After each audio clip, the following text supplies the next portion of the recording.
Hello everyone, I really hope you are doing great. आज हम लोग अपना लेक्चर बीएनएस का कंटिन्यू करेंगे from section number 247। Section number 247 talks about fraudulently obtaining degree for sum not due. एक ऐसा पैसा जो कि ड्यू नहीं है, मतलब कि किसी को देने की लाइबिलिटी नहीं है आपको, उसके बाद भी आप उसके अगेंस्ट जो है फ्रॉडुलेंटली डिग्री ऑब्टेन कर लेते हो। तो whoever obtains a decree और ऑर्डर अगेंस्ट एनी पर्सन, एक ऐसे जैसे मान लीजिए 50,000 रुपए की डिग्री, 50,000 रुपए के लिए आपने किसी पर्सन को स्यू कर दिया और जबकि इस एक्स पर्सन के ऊपर आपकी कोई लाइबिलिटी थी ही नहीं, मतलब कोई डेट थी नहीं, इसको कोई पैसा आपको देना ही नहीं था, और a larger sum than is due, या फिर इसको जो है आपको सिर्फ 10,000 रुपए देने थे लेकिन आपने 50,000 रुपए के लिए इसे स्यू कर दिया। ठीक है, तो ये भी जो है गलत है। और ऑफ एनी प्रॉपर्टी, या फिर कोई इंटरेस्ट किसी प्रॉपर्टी के रिस्पेक्ट में भी हो सकता है, जरूरी नहीं है कि पैसे के रिस्पेक्ट में ही हो, प्रॉपर्टी के रिस्पेक्ट में भी हो सकता है। To which he is not entitled, जिसके लिए आप एंटाइटल्ड नहीं हो। आप मतलब कि कोई भी पर्सन जो कि केस कर रहा है वो एंटाइटल्ड नहीं है, और फ्रॉडुलेंटली या फिर फ्रॉडुलेंटली कॉजेज अ डिग्री और order to be executed against any person. ऐसा कुछ करता है कि कोई डिग्री और ऑर्डर उसके अगेंस्ट एग्जीक्यूट होता है after it has been satisfied और for anything in respect of which it has been satisfied और फ्रॉडुलेंटली सफर्स और permits any such act to be done in his name. Fraudulently क्या करता है, जबरदस्ती जो है कुछ भी ऐसा करता है जो कि उसके नाम पर हो, shall be punished with imprisonment of either description for a term which may extend 2 years और विद फाइन और विद बोथ। ठीक है। 248 talks about false charge of offense made with intent to injure। कह रहा है whoever with intent to cause injury, किसी person को injury cause करने के लिए इंस्टीट्यूट करता है या कॉज करता है to be instituted any criminal proceeding against any person, कोई भी क्रिमिनल प्रोसीडिंग किसी भी पर्सन के अगेंस्ट, या फॉल्सली चार्ज करता है किसी भी पर्सन को कि उसने कोई ऑफेंस कमिट किया, मतलब उसको गलत तरीके से, गलत जो है उसके ऊपर इल्जाम लगाता है, उसने कोई ऑफेंस किया नहीं, उसके बाद भी knowing that there is no just और लॉफुल ग्राउंड, जानते हुए कि कोई जस्ट और लॉफुल ग्राउंड नहीं है ऐसी प्रोसीडिंग के लिए, और चार्ज अगेंस्ट दैट पर्सन। तो यहाँ पर पहला क्लॉज क्या है, shall be punished with imprisonment of either description for a term, जो कि 5 साल तक हो सकता है, और with fine which may extend to 2 lakh rupees और विद बोथ। और if such criminal proceeding be instituted on false charge for offence punishable with death और इम्प्रिजनमेंट फॉर लाइफ, और इम्प्रिजनमेंट, और मान लीजिए कि आपने उसको उसके ऊपर एक ऐसे ऑफेंस का फॉल्स एक्यूजेशन लगाया है जिसकी जो सजा है वो डेथ है, लाइफ इम्प्रिजनमेंट है, या फिर 10 साल या 10 साल से ऊपर है, तो ऐसे में shall be punishable with imprisonment of either description, जो कि 10 साल तक का हो सकता है। जिसने फॉल्स एक्यूजेशन लगाया है उसको 10 साल तक की सजा हो सकती है और प्लस फाइन हो सकता है। ठीक है। अब हम आएंगे हार्बरिंग ऑफेंडर पे।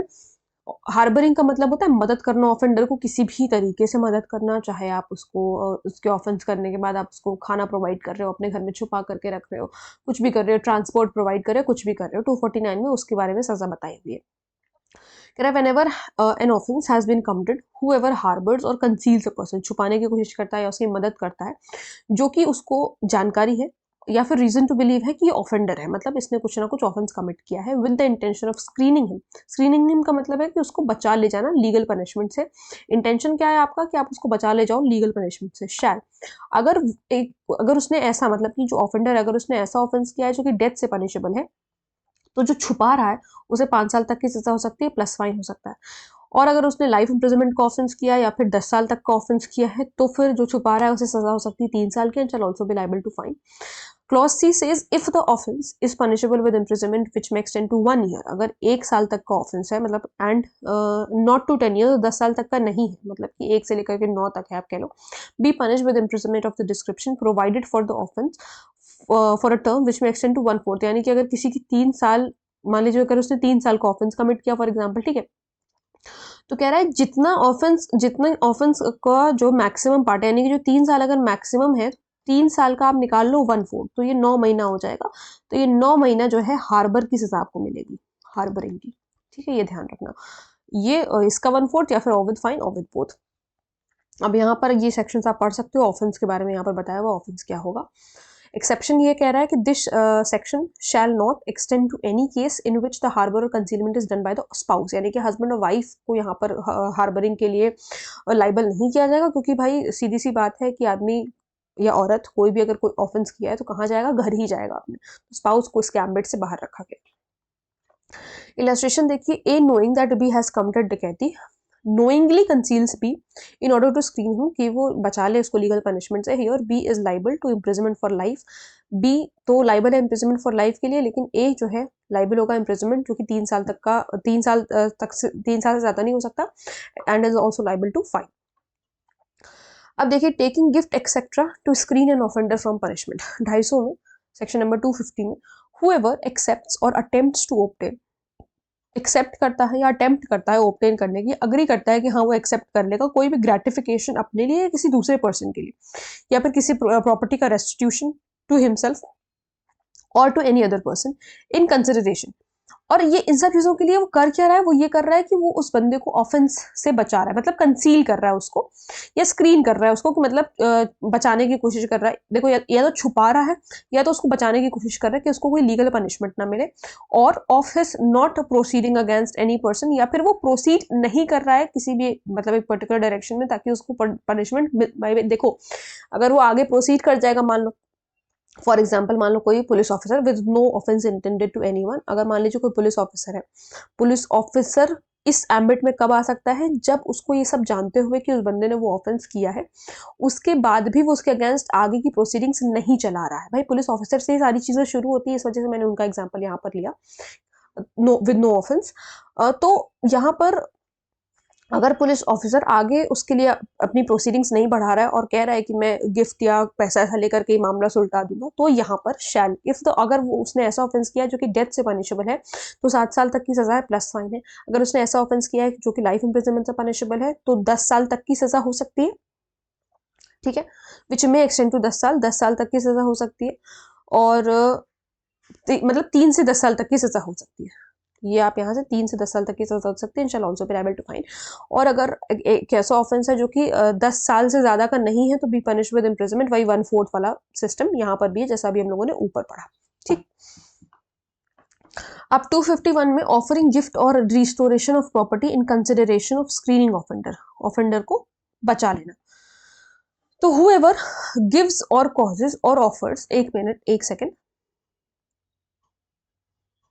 ओके ओके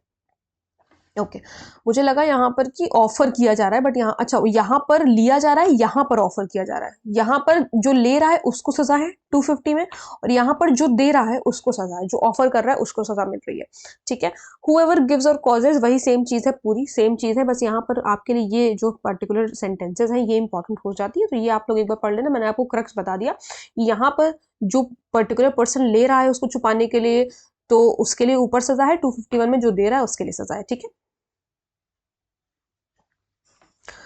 अब देखिए 252 में taking gift to help to recover stolen property, gift इसलिए लिया जा रहा है ताकि स्टोलन प्रॉपर्टी को रिकवर किया जा सके। तो whoever takes or agrees or consents to take,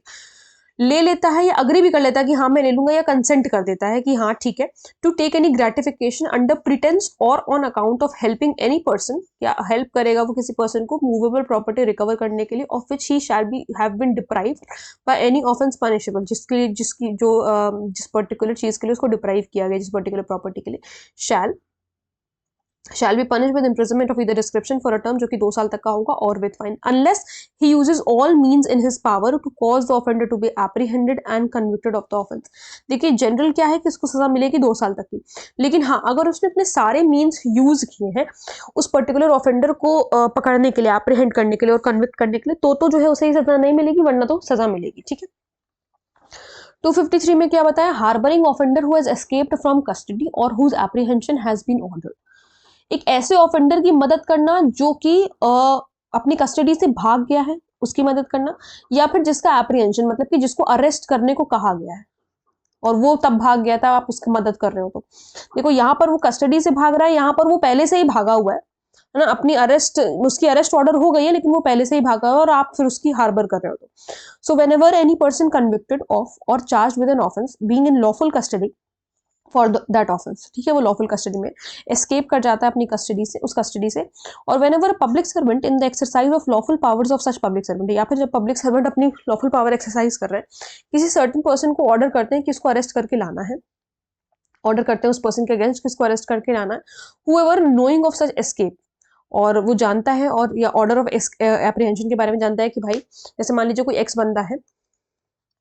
वो वाई के लिए जानता है कि इसको जो है ये कस्टडी से भाग गया है, तब इसकी मदद कर रहा है, या फिर ये बंदा एक्स ये बात जानता है कि इसके लिए जो है अरेस्ट का ऑर्डर आ गया है, तब जो है उसको हार्बर कर रहा है या कंसील कर रहा है। हार्बर्स और conceals that person with the intention, क्या इंटेंशन है? उसको प्रिवेंट करना कि उसको एप्रीहेंशन ना हो, मतलब कि उसको अरेस्ट नहीं किया जाए, तो shall be punish in the manner following, नेमली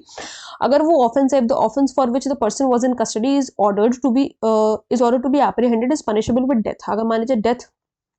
का कोई ऑफेंस किया था वाई ने,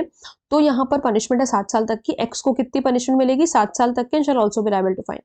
if the offence is punishable with imprisonment for life और इम्प्रिजनमेंट फॉर 10 ईयर्स, यानी कि 10 साल है या फिर लाइफ इम्प्रिजनमेंट है, तो ही शैल बी पनिश। तो एक्स को कितनी पनिशमेंट मिलेगी? 3 साल तक, विद और without fine. If the offence is punishable with imprisonment which may extend to 1 year, 1 साल तक का है, यानी 1 से 10 साल तक है कर है। नॉट टू 10 ईयर्स कह रहा है, तो मतलब यहाँ पे आप 9 साल लिख लो, ठीक है, क्योंकि नॉट टू 10 ईयर्स कह रहा है ना। तो ये आप ऐसे अपने आगे जो है बेरट में लिख सकते हो याद रखने के लिए, ताकि आपको बार बार पूरा पूरा पैराग्राफ ना पढ़ना पड़े। 1 से 9 साल तक की अगर है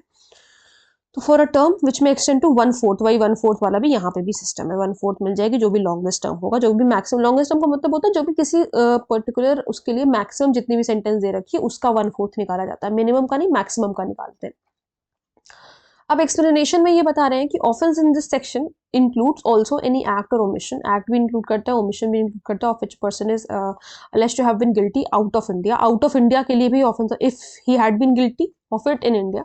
ठीक है, would have been punishable as an offense and for which he is under any law relating to extradition or otherwise liable to be apprehended। चाहे वो extradition का लॉ हो या कोई और लॉ हो, वो जो है लाइबल है कि उसको apprehend किया जाएगा या डिटेन किया जाएगा इंडिया में, ठीक है। जैसे मान लीजिए उसने आउट ऑफ इंडिया, जिस तरीके से वो गिल्टी होता है, मतलब आउट ऑफ इंडिया अगर मान लीजिए उसने कुछ किया है, वो अगर वो इंडिया में करता तो भी जो है वो गिल्टी होता उस ऑफेंस के लिए। तो एवरी सच एक्ट और omission for the purpose of this section can be deemed to be punishable as if the accused person has been guilty of it in India. तो यही माना जाएगा कि जैसे कि उसने इंडिया में ही ऑफेंस किया है, ठीक। अब यहाँ पर वही स्पाउस वाले को इन्होंने एक्सेप्शन में डाल रखा है कि स्पाउस जो है यहाँ पर नहीं आती सेक्शन के अंदर। 254 penalty for harboring robbers or dacoits, whoever knowing or having reason to believe that any person are about to commit, वो कमिट करने जा रहे हैं या रिसेंटली उन्होंने रॉबरी या डकैती कमिट करी है, ये सब जानते हुए भी उसको हार्बर करते हैं। हार्बर्स देम और एनी ऑफ देम, चाहे सबको हार्बर करते हैं उनमें से किसी एक को भी अगर करते हैं, with the intention of facilitating the commission of such robbery और डकैती। इससे हो क्या रहा है, मतलब वो हार्बर इस वजह से करे ताकि हेल्प मिल सके उनको रॉबरी और डकैती करने में, या फिर ये तो तब जब वो करने जा रहे हैं, फैसिलिटेटिंग वाला काम तो तभी होगा ना जब वो करने जा रहे होंगे, तब आप उनको जो है हेल्प कर रहे हो इंटेंशनली, या फिर को करके आ चुके हैं तब उनको स्क्रीन करने के लिए, बचाने के लिए लीगल पनिशमेंट से। तो shall be punish with rigorous imprisonment. देखो रॉबर्स और डकैत के मामले में हमेशा रिगरस इम्प्रिजनमेंट है बीएनएस में, फॉर अ टर्म जो कि 7 साल तक हो सकता है, shall also be liable to fine. Explanation में वही सेम बात लिखी गई है, for the purpose of this section it is immaterial. इस बात से हमें कोई फर्क नहीं पड़ता, ये लीस्ट इंपॉर्टेंट चीज है कि रॉबरी और dacoity is intended to be committed और has been committed within और विदाउट इंडिया, भले इंडिया में कमिट की गई हो या कहीं पर भी कमिट की गई हो, इससे हमें कोई फर्क नहीं पड़ता। एक्सेप्शन में फिर से इन्होंने स्पाउस को बाहर निकाल के फेंक दिया, मतलब स्पाउस को हटा दिया, ठीक है। 255 में public servant disobeying direction of law with intent to save person from punishment और प्रॉपर्टी फ्रॉम फोरफीचर।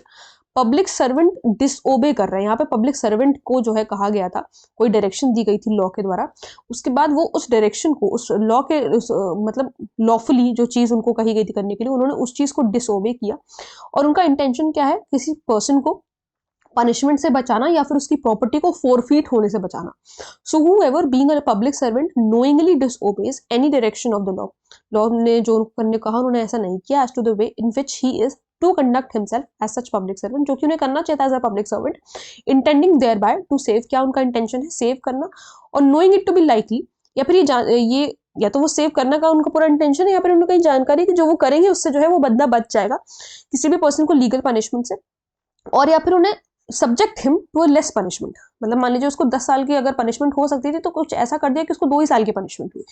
तो ये वाली चीज है। Then that to which he is liable और इंटेंट टू सेव और knowing that he is likely thereby to save,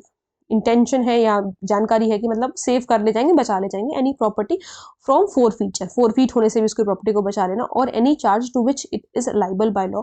तो shall be punish with imprisonment for either description, जो कि 2 साल तक का, ये पब्लिक सर्वेंट की सजा बता रखी है, और विद फाइन और विद बोथ,